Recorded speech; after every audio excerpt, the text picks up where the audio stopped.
June 5, 1895. Eloy Alfaro, founder of the Liberal Party, is proclaimed Supreme Chief of the Republic of Ecuador, beginning Alfaro's revolution. Until that moment, the country had been overcome by many tensions as a result of the different state projects always raised by local oligarchies, who perpetuated the colonial structures to maintain a state associated with the church. Only those with vast tracts of land were considered citizens. Concertaje was still in use, a servitude hereditary contract whereby the indigenous people were forced to perform labor for life without any compensation. Alfaro was an unusual leader. Exiled in Panama since 1864 due to the insurrection against García Moreno, he devoted all of his efforts to establish a more righteous state in Ecuador, participating in the riots of 1876 and 1883. In 1884, Alfaro led a new insurrection against Camaño, but fails and returns to Panama.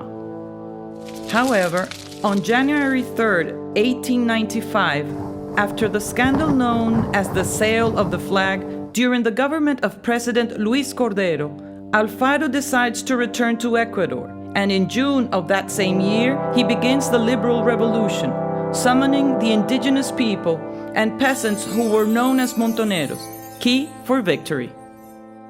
From the coast to the mountains, Alfaro's call was received, obtaining the resignation of President Luis Cordero.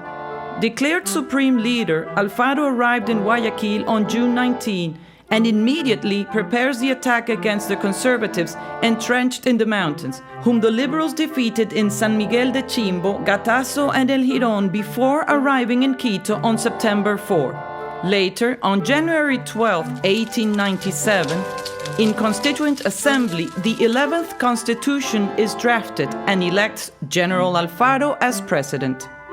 Henceforth, Alfaro would devote himself to creating the concept of citizenship for everyone, beginning by separating the state from the church and nationalizing their assets, including land, creating the army, promote secular education, create the civil registry, and hence the concept of the right of identity, the freedom of the indigenous people, the incorporation of women into public work, the impulse to the unions, the development of national industry, and the unification of the nation through its most important work, the Transandine train. It was a revolution with rights for all. Despite all the progress, the conservatives and the bourgeois in search for political power begin a campaign against President Alfaro, using the media of the bourgeois press to discredit him, calling him dictator, and imposing an anti-Alfaro climate that reached its climax on August 11, when the coup explodes, forcing the president to resign, who then is captured along with the staff of the radical liberals. On January 28, 1912, and betrayed by some soldiers, the old fighter, as General Alfaro was known, together with 4 of his ideology co-authors, was assassinated by a horde of criminals, driven by the most recalcitrant sectors of the conservative right and supported by the clergy. His body was dragged from the García Moreno Penitentiary in Quito to El Ejido, where he was cremated in an attempt to erase his legacy. These groups remained in power with submissive policies, impoverishing the country and violently suppressing any attempt of change. After 119 years of Alfaro's revolution, the legacy of the homeland identity and sovereignty continues alive every day more and is embodied in the citizens' revolution undertaken by President Rafael Correa and his effort to achieve a more equitable society for all the people of Ecuador.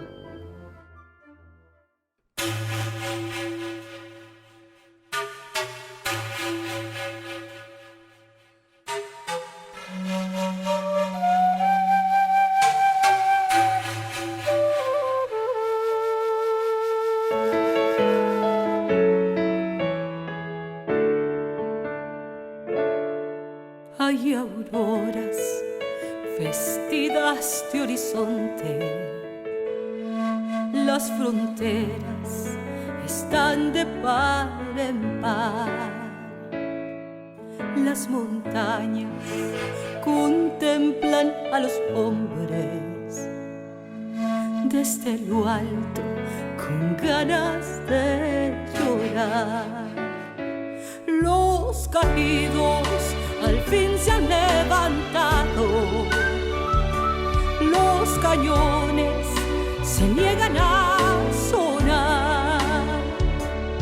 Somos uno, un corazón pintado de banderas unidas por la paz. De las manos,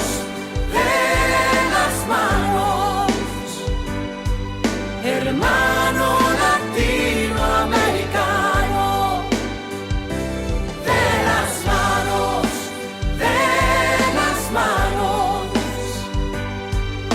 hermano latinoamericano.